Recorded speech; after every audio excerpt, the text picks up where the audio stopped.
Hi, everyone. Lisa Haven here. Well, as you're all already well aware, the mainstream media has called the election for Joe Biden. Now, as a quick reminder, the mainstream media does not get to decide who wins the election. They can make a projected calculation based off their mathematical formula, right, on who they think is going to win. However, the election has not officially been called by our electoral college, by our Congress. We have to wait for all of that to take place. And we must remember that right now there are already recounts that are going to happen in Georgia and Wisconsin, not to mention all the lawsuits that President Trump has out in multiple states and everything going on with Pennsylvania. By the way, we've been covering a lot of this over on restrictedrepublic.com. Justice Knight and myself, I want to encourage you, get subscribed over there because we don't know how much longer we're going to be on these platforms, especially if it all goes in the blue direction that it seems to be headed in. So check us out at restrictedrepublic.com. But with that, in today's report, I've got so much I want to talk about because the second that the mainstream media dubbed it for Joe Biden, then bang, like a lightning bolt,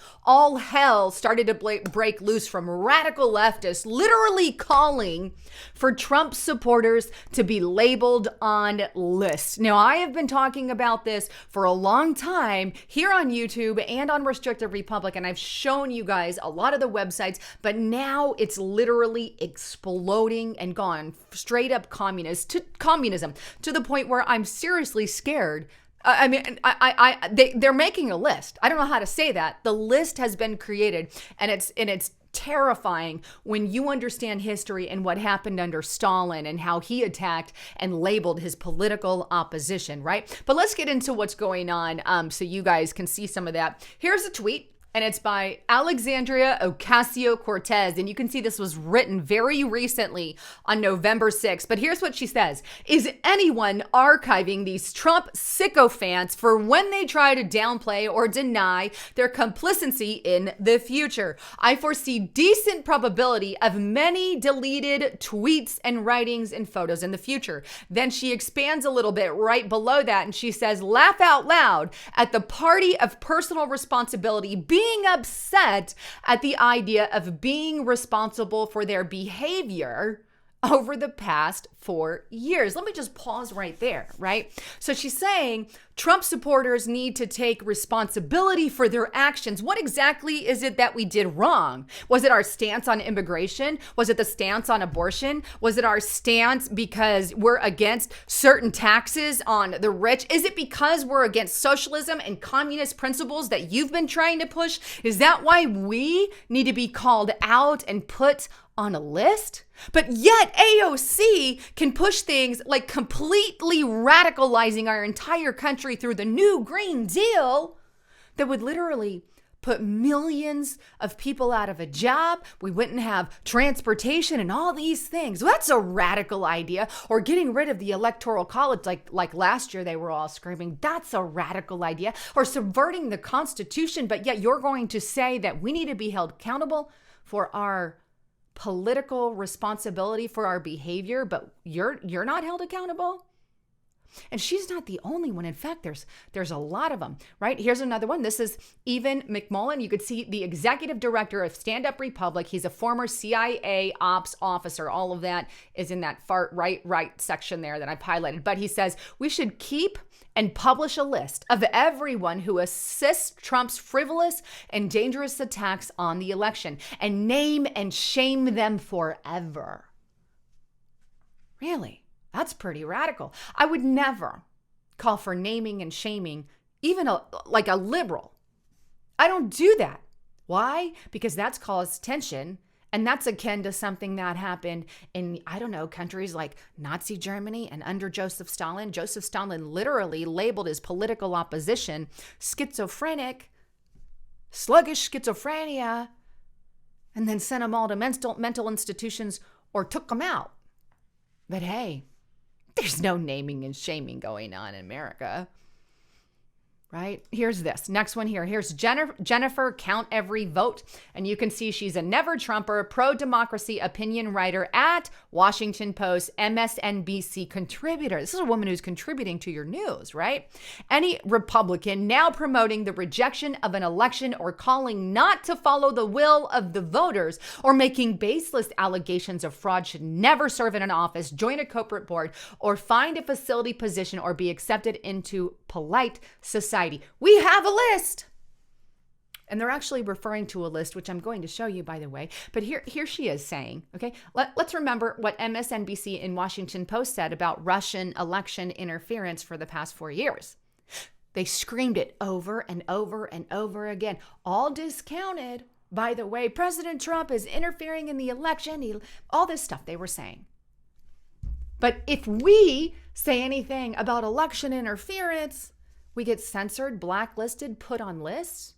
But it's okay for them to scream about election interference and Russia interfering in the election for years. And then the whole Russia collusion hoax with the president not even proven to be true. When they say it, they get pushed to the top of the feed. If anybody who is a Republican says it, they get censored and blacklisted. What? And now we're being called, we're being put on lists. Not being called, we're being put on lists, right? Here's another one here.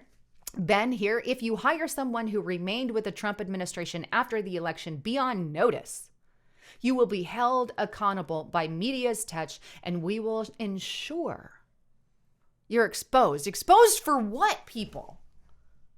Because of our political views. That's it. That's it. That's it. Right? Moving on here. Michael Simone. Yes, we are the Trump Accountability Project. And that's the one who is compiling a list. Every administration staffer, campaign staffer, bundler, lawyer who represented every single one of them. Here's another tweet. Climate warrior, right? And here's some information on him, right? If you know anyone who supported Trump, please add their name to our database. They will be dealt with in due course once the appropriate legal framework can be put in place. What's this framework, right, that they're talking about? Well, here it is, right? This is the Trump Accountability Project. And I've talked about this, and it says right here in the very beginning, remember what they did. Speaking of President Trump, what Trump did, what those who financially backed him did, and we must never forget those who furthered the Trump agenda. And here's what they say. We should welcome in our fellow Americans with whom we differ politically. But those who took a paycheck from the Trump administration should not profit from their efforts to tear our democracy apart. The world should never forget those who, when faced with a decision, choose to put their money, their time, and their reputations behind separating children from their families. Wait, Obama did that. Obama did that. But his name's not on the list. Encouraging racism, that never happened, and anti-Semitism, that never happened. And negatively causing the unnecessary life and economic devastation from our country's failed response to the COVID pandemic. Are you going to hold every leader in the entire world accountable for their efforts because COVID-19 killed people in every country? Every country. What about Sweden, who didn't do any lockdowns? You going to go over there and hold their government accountable? We got locked down, forced to wear a mask, and you tell me they didn't do a good enough job? No, they did an Orwellian dictator job, and I'm not happy with what President Trump did with COVID-19, by the way, but nonetheless, because they can blame it on somebody. But how come they're not blaming flu deaths on president or tuberculosis? We lost 1.7 million people to tuberculosis, I believe it was in 2017. But hey, nobody's held accountable for that. We should not allow the following groups of people to profit from their experience. Those who elected him in, individuals who worked for Trump's campaign, Republican National Committee, and or affiliated PACs, those who staffed his government, and those who funded him, right? How is this okay? It really isn't. I don't see us compiling lists of those on the left for their radical agendas and their communist principles and mentalities and the complete destruction of our country. I mean, we can name all kinds of things about the left, right? Just like you could name about anyone and anyone you wanted to, right? But to top it off, here's something else I wanted to show you guys. Dictators like Nicolas Maduro, right now are actually happy and celebrating the idea that Joe Biden and Kamala Harris are in. Let me show you this tweet here. This is his Twitter page, and it says, and I've translated already, I congratulate the American people on President-elect. I also congratulate President-elect Joe Biden and VP Kamala Harris on their victory. And then he goes on, and here's another tweet here, and I'm going to read this one and translate it. Venezuela, the homeland of the liberator, and he names the name there, will always be ready for dialogue and understanding with the people and government of the United States. So here is a dictator,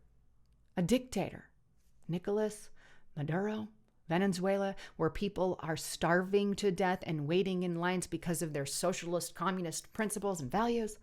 Don't worry. He's celebrating Joe Biden and Kamala Harris because they're on the same side. And he hasn't even been officially called yet by the Electoral College. It hasn't even been called. It's been called by the mainstream media. But you know what the Mexico president did? And I back him up on this. This is on straighttimes.com. Mexico's presidents won't congratulate Biden until the legal challenges are resolved. Right. Until everything has been resolved. That's when you can, congratulate a president. Meanwhile, they're getting rid of people who are exposing pretty much anything in regards to the election. Check this out. This is on the Raw story. Fox News suspends Jeanine Pirro's show after spat over airing baseless voter fraud claims report. You see?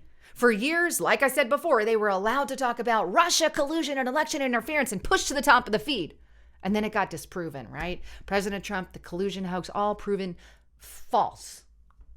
But if anyone on the right talks about voter fraud happening right now, you're taken off your show, you're not allowed to be aired, and you are censored.